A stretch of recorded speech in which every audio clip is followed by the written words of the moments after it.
So as I noted, my name's Rebecca McCoun, and there's many familiar faces in here that I've worked on with folks on other projects, so it's great to see all those folks.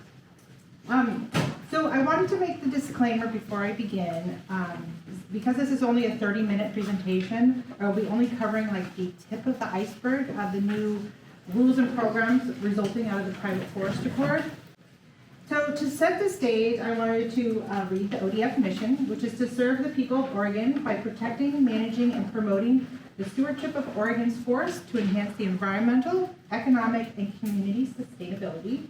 So the FPA rules were first adopted in 1971 and have been evolving since that passage. Major changes to the water protection rules were adopted in 1994, 2007, and 2017. In 1994, major stream buffer additions and water protection width requirements were added. In 2007, the stream classification process was updated to recognize physical habitat barriers that restrict upstream fish passage at the end of fish use. And then in 2017, the RMA, or the Riparian Management Area standards, changed again in an adaptive management response to effectiveness monitoring. We had a rip stream study that showed that the buffers needed to be wider. And then with the recent changes with the 2020, when the governor signed an MOU with the timber industry and the environmental groups to begin to work on to create what is now known as the Private Forest Accord. So linking Forest Practices Act with water quality. The Private Forest Accord and the resulting rule changes went into effect January 1, 2024. Many of the new rules are focused on enhancing water and riparian protection during forest operations. There are new water protection rules, stream buffers and equipment limitation zones, road rules, and new rules associated with harvesting on steep slopes. We have increased civil penalties and new repeat offender rules. Base civil penalties have doubled, significant violations for repeat offenders. We also have increased capacity of training for both internal foresters and for external audiences. Trainings are now available in various formats, video, in person, and virtual. You can find them on ODF website. So now I'm going to go over, this is going to be like a fire hose, so bear with me. Stream water protection. The basis of the protection requirements begin with classification, stream classification. New changes from the Private Forest Accord that have been adopted into rule include a fish distribution model to initially identify fish use streams, a multi-phase approach to identify end of perennial flow or small type N streams, and type N is perennial non-fish bearing, that includes an in-depth field survey protocol developed by ODFW. This ensures that ODF continues to identify the beneficial use of stream and designated stream sizes to update the regulatory stream data by using the available current information supplied via field surveys and other sources provided by ODFW. So ODF hired a contractor to develop a high-resolution stream network and conflate all existing fish surveys and required attributes into a single statewide layer. During the process of developing this stream network, ODFW reviewed the historic fish surveys thoroughly to ensure that they were valid and were able to be incorporated into the new stream data. And again, I'm talking about the stream classifications because the rules apply to whether it's a large, small, medium, and then if it's presence of fish or non-fish, or drinking water. The identification of small type N streams for flow duration will occur in multiple phases over the next years. Now, type N streams are most of the ones you see up in the headwaters. So currently, as of January 1, 2024, field surveys are required to be completed to identify uppermost flow features, which is synonymous with the end of perennial flow. So once phase 2 is implemented, stream perenniality will be identified using a comprehensive flow permanence model. This model will rely on high-resolution LiDAR and field observations for flow permanence to predict the end of perennial flow. In the final phase, adaptive management will consider a changing climate for updating stream flow permanence based on input from science and climate information available in the future. So the community water system designation has been fairly static over time and relies mostly on designation or previous state classifications of such streams. Community domestic streams are often coincidental with fish use designation due to the fact that previous classification identified large streams with multiple beneficial use. They're usually located lower in the watershed. A domestic use point of diversion or intake accessing only groundwater, such as a spring or well, no surface water in the channel is collected, would not qualify as an upstream reach of a channel as having domestic use. Wetlands and lakes do not receive domestic use designation either. And again, all these the characteristic size, all this will dictate the buffers. That's what I'm going to. So stream sizing is a key part of ensuring the appropriate vegetation retention rules are applied to the correct locations. The mean annual flow determines stream size in the rules that have been calculated for each stream segment in our statewide flow line data. The two inputs for this calculation include the upstream drainage area and the average annual precipitation. These inputs were put into the equation to determine the average annual flow for each segment in cubic feet per second. Stream sizes were then assigned using the classification breaks in rule. It's 2 to 10, so 0 to 2 CFS is small, 2 to 10 is medium, and greater than 10 is large. So this graphic shows the streams on the landscape classified by stream or by use and size. So I'm not sure in the very back you can see, but you can see the large streams, whether it's fish presence, and then the size. So applying protections. It is a combination of stream size and beneficial use designation that determines the protections of each water body. A large portion of the rules focus on harvesting operations near water, which is focused on tree retention within the riparian management area, or RMA, in minimizing soil disturbance with the equipment limitation zones. But it also applies to other activities, including chemical application and road construction. Fish streams receive the largest tree retention areas within the RMA, and small type ends receive smaller retention. Again, that's small with no fish. And then they emphasize the ELZs, which is the equipment limitation zones. Lakes and wetlands also receive tree retention requirements based on the size and importance of the feature in the landscape. So ELZs, or equipment limitation zones.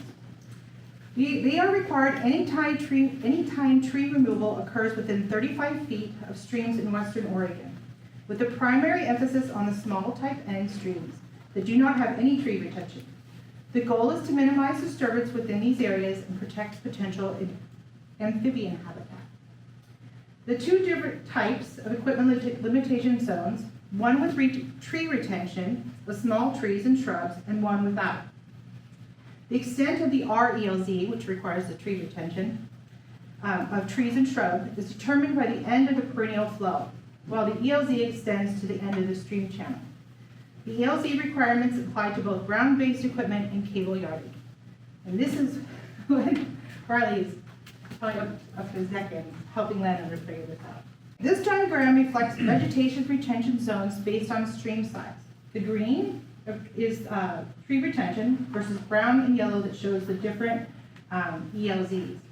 Not shown on this slide are the classified domestic streams, which would have tree retention if the classification extends beyond the other tree retention requirements on a small type N. The type N protections generally provide for a greater riparian management area than the domestic stream requirements.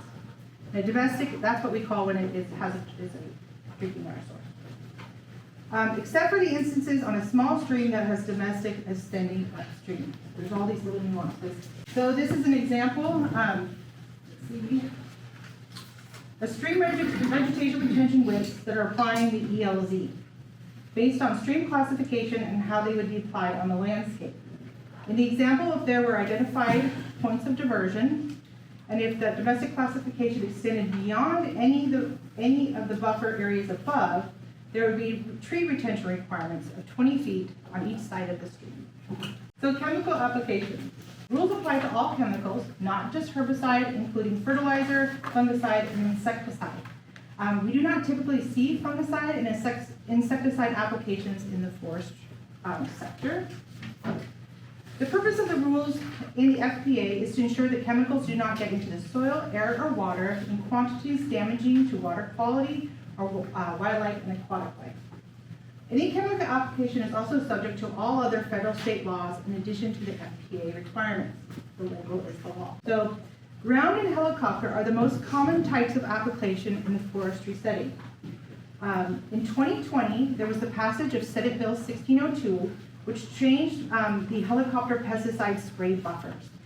The law increases buffers around homes, school, water intakes, and some streams for helicopter spraying pesticides. There's at least 75 feet from streams with fish or domestic use, 50 feet from other streams with surface water present, 300 feet from school or inhabited dwellings, and 300 feet from qualifying water intake. Helicopter spray, pesticide spray communication. So the law now requires that an operator or timber owner or landowner to send a helicopter pesticide spray plans to the ODF. The plans must include pesticides likely to be used, areas to be sprayed, a 90-day window for applying the pesticide, and the operator, timber owner, and landowner mailing address must include email and phone number. And they use the e-notification system, which is FERNS. So they must be registered in the FERNS system. And in that system, it will notify registered water users and neighbors that are within 1 mile of the area that's going to be sprayed by 7 p.m. the night before of the planned spray. Neighbors and water users must sign up to receive these notices. The neighbors and water users who can sign up are those that live within 1 mile of the proposed work. They will receive notices by email or text messages about the proposed 90-day window before the flights. Operators must wait 30 days before spraying areas within 1 mile of registered water users and neighbors to allow for neighborly communications. There are fines. Failing to submit spray plans and notifying the department and their neighbors, they can receive a fine. People who interfere, and also people who interfere with the spray work. The law did not change regulations for pesticide spray by ground, fixed wing, or drone methods. And I did want to note, I mentioned that anyone can go onto ODF's notification system, which is called FERNS, and which stands for Oregon Department of Forestry's Forest Activity Electronic Reporting and Notification System. You can go in there and actually create an account and register your home or surface water location, and provide a tax lot ID, GIS location. You can activate your account and then sign up for those notifications of activities that are occurring in your area. And be careful on how many, I actually clicked, I think all, and I was getting notifications every day. So you can select which ones you want to receive. So once registered, you will receive email and text notifications about planned helicopter pesticide applications within 1 mile of your home or water intake. It's free to register, and it lasts until December 31st, and you can renew annually. You can also get notified of just basic timber operations as well, so there's options in the system. There's also a YouTube video that you can find online that will help you through the registration process for the FERN system. So this is an example of the helicopter spray buffers. So you have your points of diversion, 300 feet, and then you also have just your standard buffer spray width. So 100 feet for small fish due to the RMA width, and then 75 for type F that were harvested prior to the new rules, or type P. The new fish rules are greater than 75 feet now. I like this one. Steep slopes. So we do now have new steep slope rules. So the objective of the steep slope rules are leave trees. Leave trees in slope model designated areas deliver material for fish stream habitat and provide non-fish stream habitats for cover species. In field identified areas to reduce timber harvest related mass wasting events to fish streams and to contribute large wood to fish streams. On unstable steep slopes next to fish streams, it provides slope stability and large wood for habitats for covered species. So again, this is all about tree retention. So required steep slope retention areas are designated by a model developed by TerrainWorks by using data from ODF storm impacts and landslides of 1996 and Oregon Department of Geology and Mineral Industries information. The model identified head walls most likely to trigger high volume debris flows. So this is what we see in the FERN system, that the notifier an operator and the stewardship forester C. So this is the steep slopes model. For areas that have been identified as higher risk along streams and certain draws, additional tree retention is required. These areas have been identified as designated debris flow traversal areas, or DDFTs, and they only apply on Western Oregon. These areas are along tight bend streams, again, headwaters, that flow into fish with higher probability of traversal and the ability to provide large wood debris into fish streams. Other protection requirements on streams would provide larger tree retention areas, would apply first. So if it had fish, you would have a wider buffer than if it was just for steep slopes. So this is one thing that the landowner operators need to go through when they are working with steep slopes. They need to identify 50% of the designated sediment source areas. So these have trigger sources, like higher probability, these do not. They have to prioritize 50% that they are going to have as slope retention areas. They must prioritize red over blue. And let's see, it needs to be field identified. And also, any operator or landowner that is harvesting on steep slopes is required to take the certified steep slopes training, which I highly recommend. Friday night activity. And that you can find on ODF's website as well. Let's see. So leaf trees are required in the field identified slope retention areas. So if these were chosen as the 50% of the total. There's forest practices technical guidance that will help, as well as the steep slopes training, which will help the landowner operator, and also you can get assistance from stewardship foresters. So all landowners that notify, I think I said that, have to take the steep slopes training. This is not required for small forest landowners. And small forest landowners are those that have 5,000 or less acres. So roads and water quality. Remember, this is just the tip of the iceberg.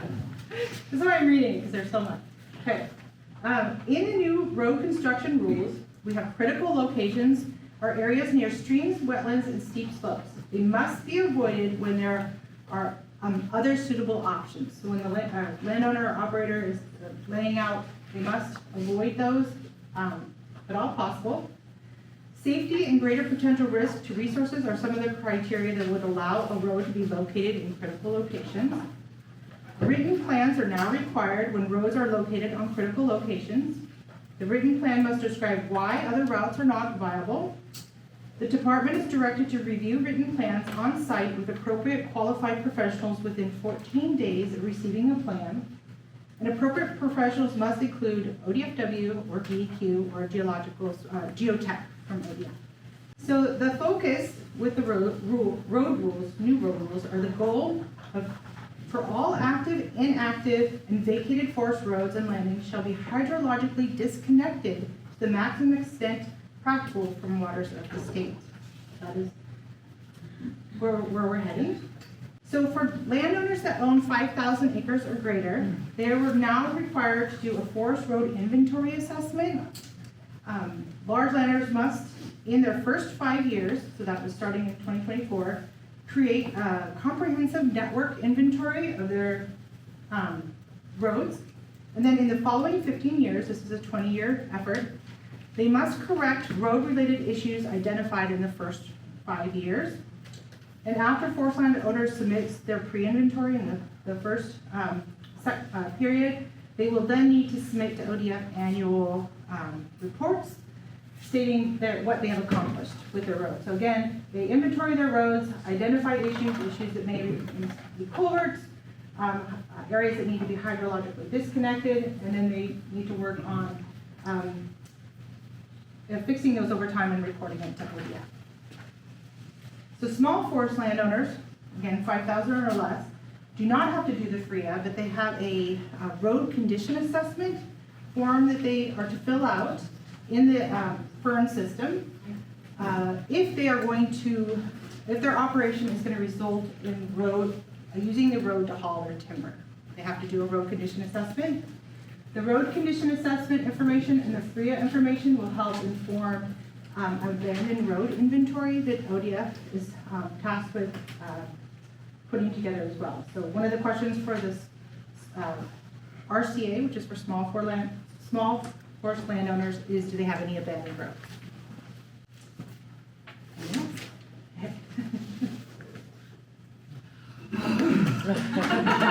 else?